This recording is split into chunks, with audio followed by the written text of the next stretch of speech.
What's up, Guardians? Profane here. Thanks for checking out the video. Over the last few seasons, a majority of Warlocks have started to stray away from Stasis builds to main Solar and Strand because they've offered superior survivability. Once Stasis builds saw nerf to the resilience and the health benefits provided by Stasis shards, it was difficult to take most Stasis builds into any kind of endgame content. When Season of the Wish started, some of the Stasis grenades, aspects, and fragments received some much needed improvements, and the Ballador's Exotic Gauntlets got a significant upgrade, and that seemed like an upgrade that would really turn things around for Stasis Warlocks. But it's another Stasis exotic, the Osmiomancy, that has really excelled this season, thanks to the changes that Stasis has undergone, alongside the introduction of new seasonal artifact mods that will create some extraordinary synergy. So today, it's my pleasure to present to you all a new, updated, and overly powerful version of the Osmiomancy Shadebinder build that will prove to be quite unstoppable at any level of gameplay.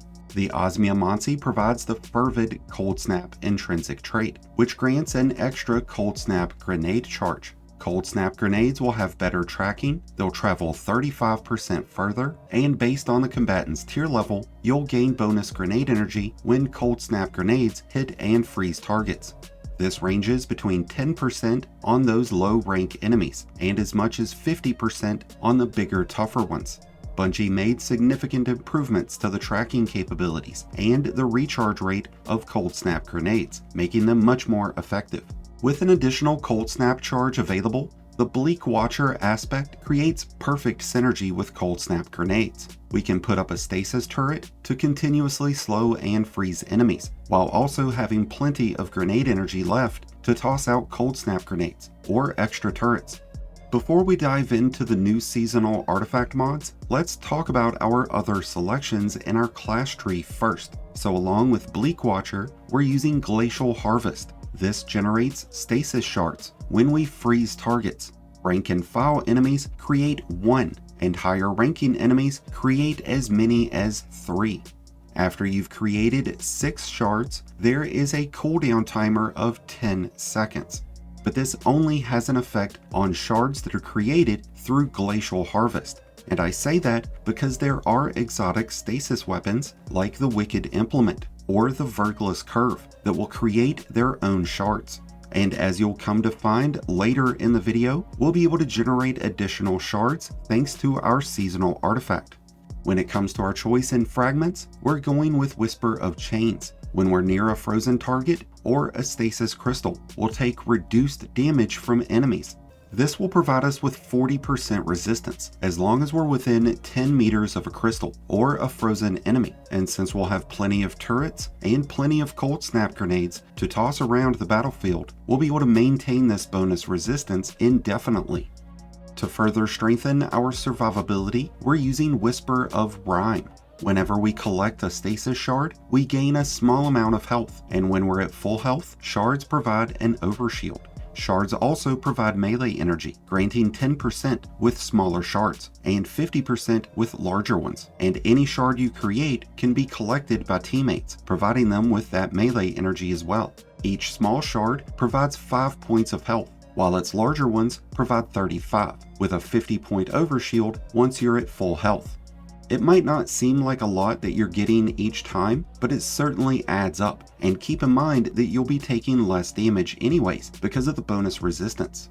If this still isn't enough to make you unstoppable though, I would recommend to use Whisper of Hedrons, so that when you freeze a target, you'll gain a stat boost that lasts 11 seconds, providing you with 60 points of bonus resilience, recovery, and mobility.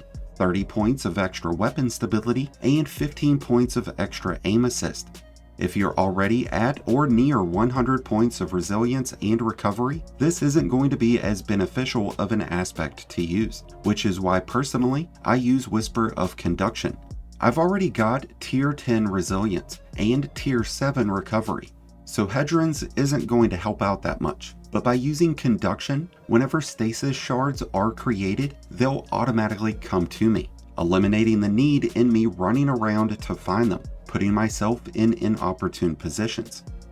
Whisper of Rending is also an extremely popular fragment to use, as this gives you a 50% increase in primary damage against frozen targets. But since that only applies to enemies that are frozen, and the bonus damage would go away as soon as the enemy shatters, I don't find it to be as beneficial when running Osmiomancy.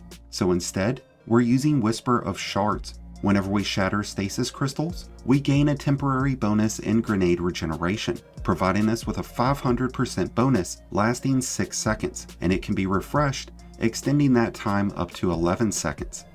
On its own, this Shadebinder build would not be able to create crystals, so we would normally not be able to activate some of these fragments, but thanks to our choices in weapons and new seasonal artifact mods, there will be an abundance of crystals spread across the battlefield.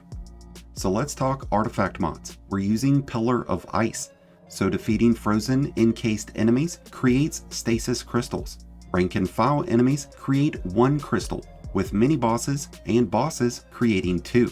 These crystals will activate our resistance bonus and our bonus grenade regeneration, and when they shatter, they'll deal bonus damage to nearby targets.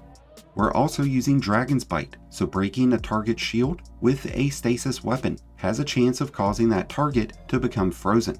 This has a greater chance of occurring more often when running multiple pieces of this season's armor set.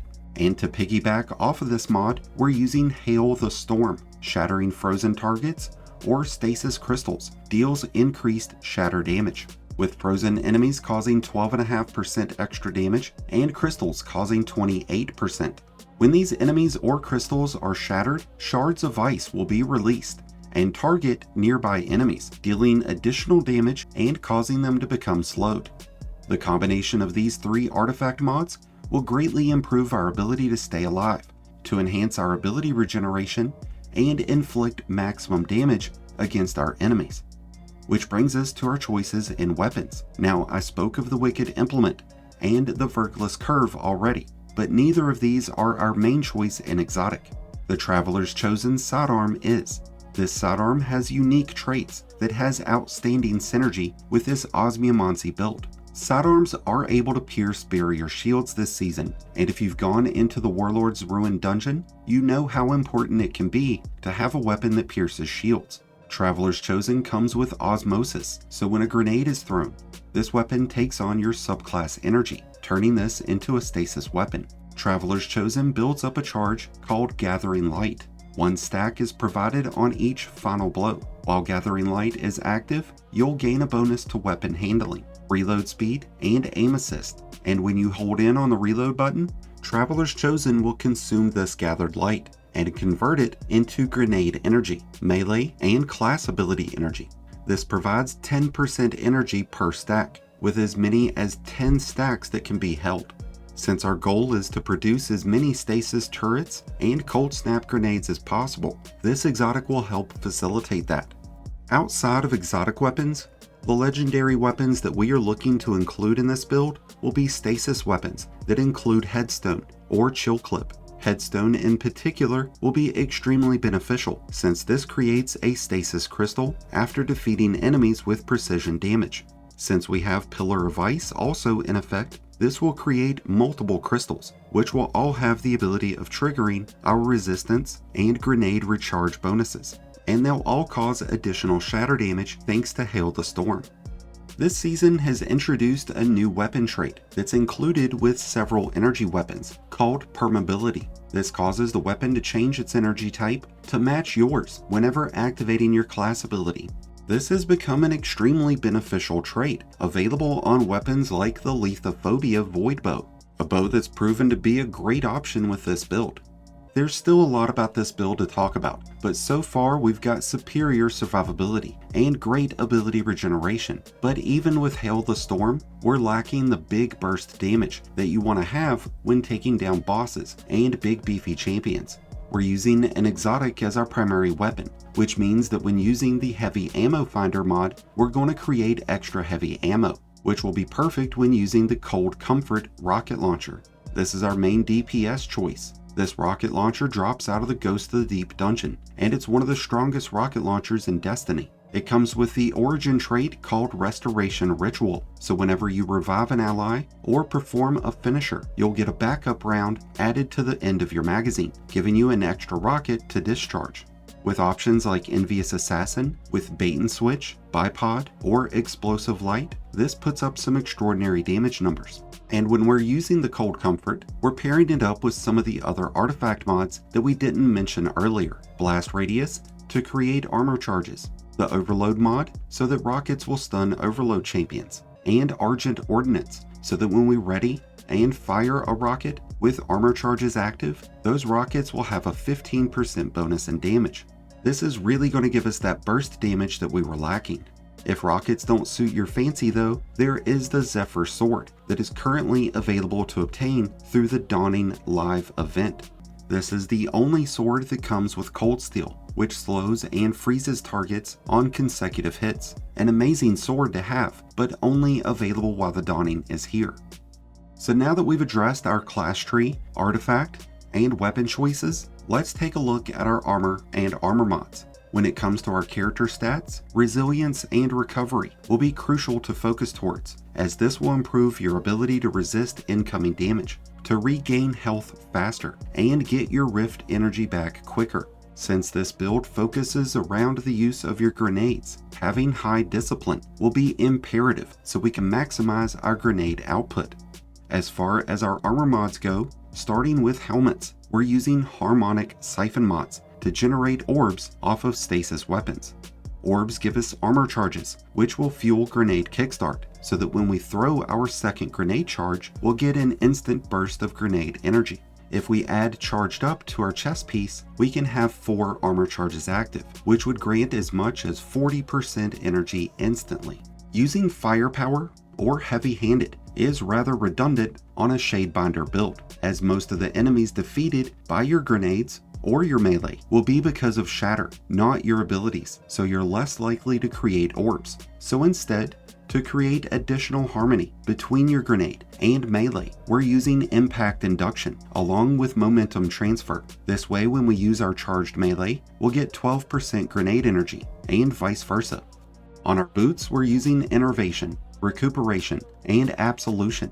This way, when we collect orbs, we'll gain health, grenade energy, and a small amount of energy to each ability.